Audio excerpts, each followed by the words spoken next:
देखो आज मैं आपको बता रहा हूँ क्वांटम नंबर्स ये क्या होते हैं। बहुत इंपॉर्टेंट टॉपिक है ये quantum numbers. An atom contains large number of shells and सब शेल्स। ठीक है, एटम में क्या होते हैं, कई शेल्स होते हैं और कई सब शेल होते हैं। उनमें these are distinguish from one another of the basis of their size, shape and orientation, मतलब direction in space. The parameters are expressed in terms of different numbers called quantum numbers. Quantum numbers may be defined as a set of four numbers with the help of which we can get complete information about all the electrons in an atom. किसी भी atom में कोई से भी electron की अगर complete information चाहिए, यानी कि एड्रेस ऑफ इलेक्ट्रॉन बताती है, उसके लिए अपने को क्वांटम नंबर्स की हेल्प चाहिए। जैसे किसी आदमी का एड्रेस चाहिए तो पहले आपको ये पता होना चाहिए कि कौन सी कॉलोनी है, फिर उसके अंदर कौन सी रोड है, फिर उसमें कौन सा मकान नंबर है। ऐसे ही तो होगा, ऐसे तो है नहीं डायरेक्ट आप किसी मकान नंबर में चले जाओगे। जवाहर नगर है, शास्त्री नगर है, प्रताप नगर है। तो इसी तरह से पहले पता होना चाहिए कि जो भी इलेक्ट्रॉन का आपको एड्रेस चाहिए कि वो किस शेल में है, फिर उस शेल के कौन से सब शेल में है, फिर सब शेल के कौन से ऑर्बिटल में है।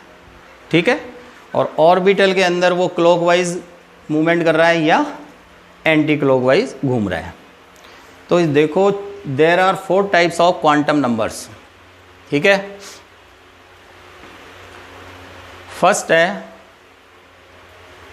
Principal quantum number which is represented by small N. Basic information है, बहुत इंपॉर्टेंट है, ध्यान रखना है। Principal quantum number small N. Second azimuthal quantum number small L. Longitudinal quantum number भी बोलते हैं इसको, सब्सिडरी क्वांटम नंबर भी बोलते हैं, और एक नाम और है इसका एंगुलर मोमेंटम क्वांटम नंबर। लेकिन आपको ये ध्यान रखना है azimuthal quantum number small L. Third is magnetic quantum number small M.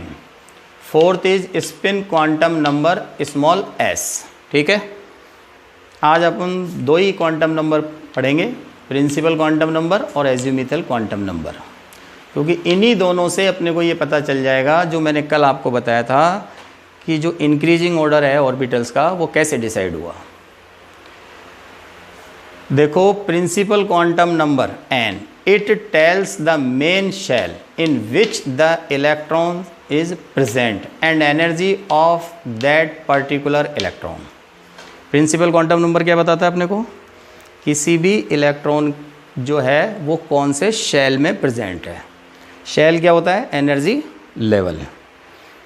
ठीक है, तो सबसे पहले किसका पता करेंगे अपन, शेल, फिर उससे सब शेल, सब शेल के बाद ऑर्बिटल, ऑर्बिटल के बाद किसका करेंगे, स्पिन का। तो देखो it also tells the maximum number of electrons that a shell can accommodate is 2n²। N क्या है, प्रिंसिपल क्वांटम नंबर। तो इससे अपने को पता चल जाएगा फर्स्ट शेल है तो कितना आ गया 1² 1 2, second shell 8, third 18, fourth 32। N is principal quantum number, ये लिख रखा है यहाँ पर। ठीक है, अब आप देखो इसको ऐसे समझो शेल कौन कौन से हो गए, के एल एम एन, 1 2 3 4। ठीक, principal quantum number for first energy level या फर्स्ट शेल या के शेल कितना होता है 1, सेकंड के लिए एल के लिए 2, एम के लिए 3, एन के लिए 4। फिर दोबारा सुन ले, आराम से सुन लो। अगर कोई इलेक्ट्रॉन थर्ड एनर्जी लेवल में है यानी कि एम शेल में है तो उसका प्रिंसिपल क्वांटम नंबर क्या होगा 3। फोर्थ में होगा तो कितना होगा 4।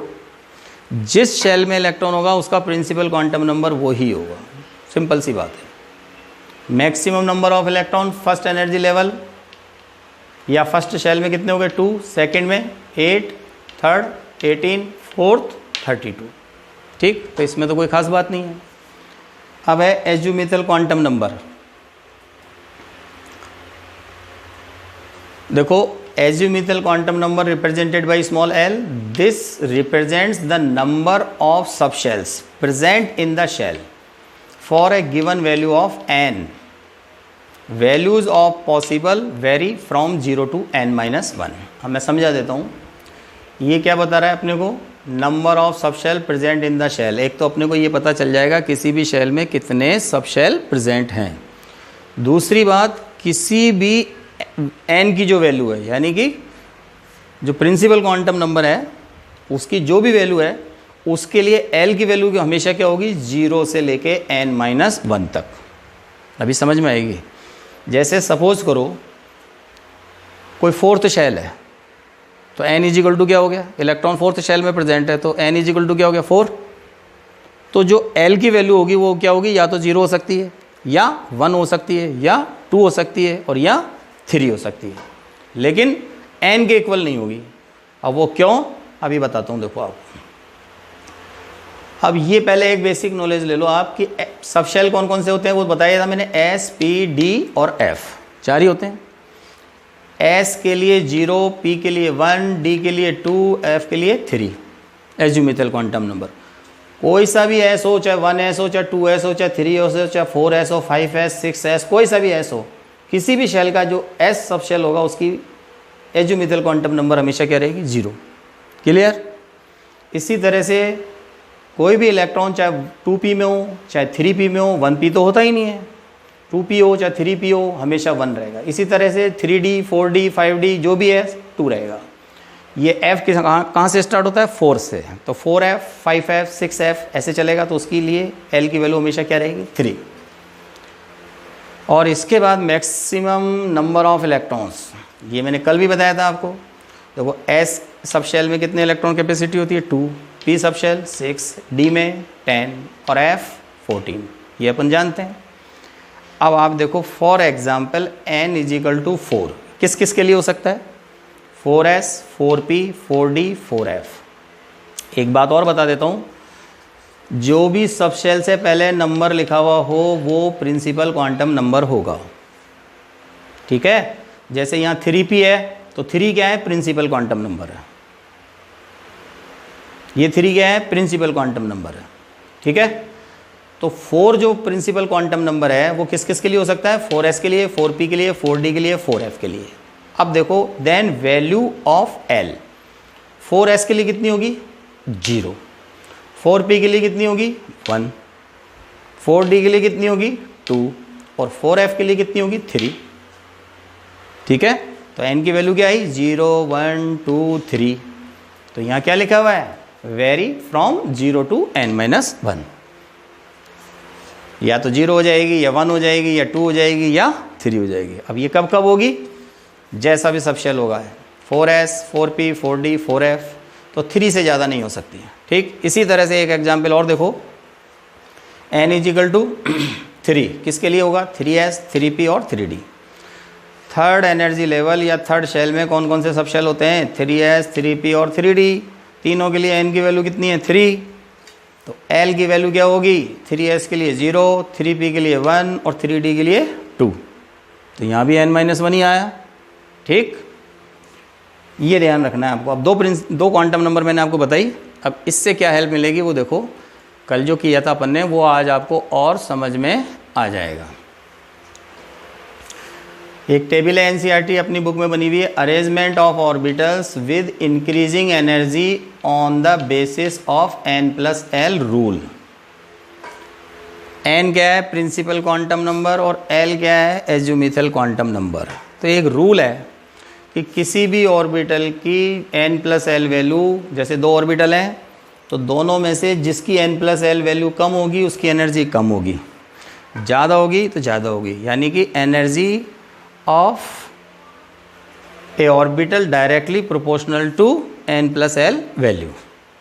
ठीक है, अब एग्जाम्पल देखो, और यहाँ एक और बात ध्यान रखना, अगर कोई 2 ऑर्बिटल ऐसे हों जिनकी n+l वैल्यू सेम हो सपोज, तो फिर जिसकी n की वैल्यू कम होगी उसकी एनर्जी कम मानी जाएगी, यानी कि प्रिंसिपल क्वांटम नंबर कम है तो कम, और अगर किसी के ज़्यादा है तो ज़्यादा मानी जाएगी। समझ गए? अगर डिफरेंट हो जब तो ये देख लेना n+l वैल्यू कम किसकी है, जिसकी कम है उसकी एनर्जी कम है, जिसकी ज़्यादा है उसकी ज़्यादा है, और सेम है तो फिर n के डायरेक्टली प्रोपोर्शनल होगा।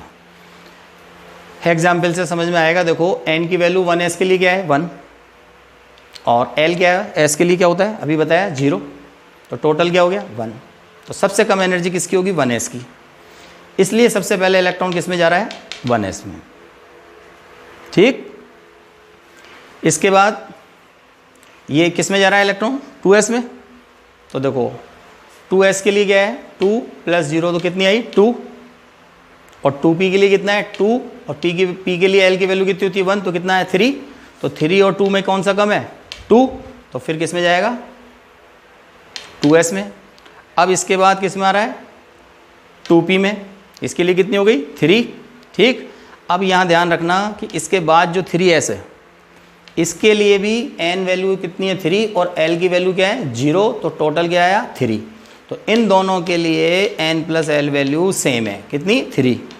तो अब डिपेंड किस पे करेगी n पे। देखो समझ में आई बात।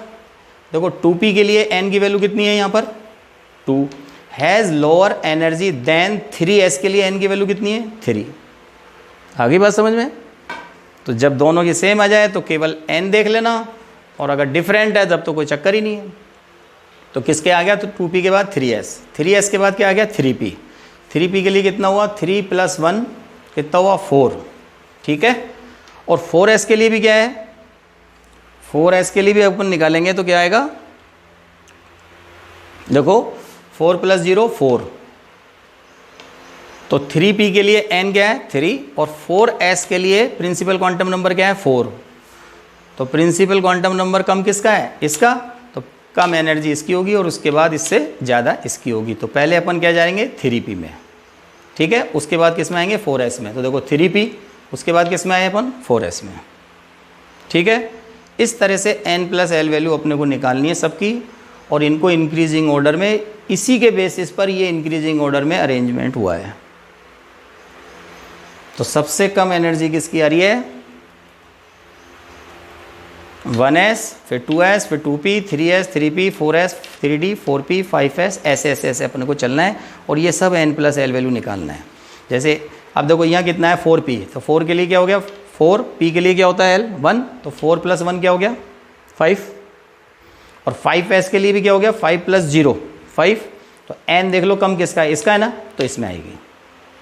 और 4d के लिए देखो आप, देखो ये 4th शेल है, उसका d सब शेल है। 4 + d के लिए l की वैल्यू कितनी होती है 2, तो 4 + 2 कितना हुआ 6। ठीक है, और 5s के लिए 5 + 0 कितना हुआ 5, तो 5 और ये कितना है 6, तो पहले किस में आएगा 5s में। इसलिए 4th d भरने से पहले 5s को फिल करना पड़ेगा, फिर 4d के बाद इसमें आएंगे अपन 5p में। ठीक है, ऐसे ही अपन 6s 4f ये धीरे धीरे करेंगे अपन। अभी तो आपको 30 तक ही देखना है।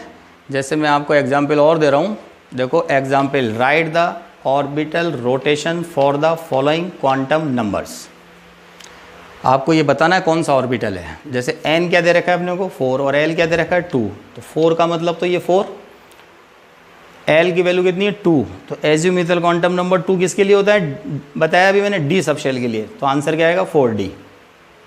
ठीक है, और अगर 4d कोई दे दे और आपसे पूछे प्रिंसिपल और एज्यूमिथल, तो ये आंसर आ जाएगा 4 और 2।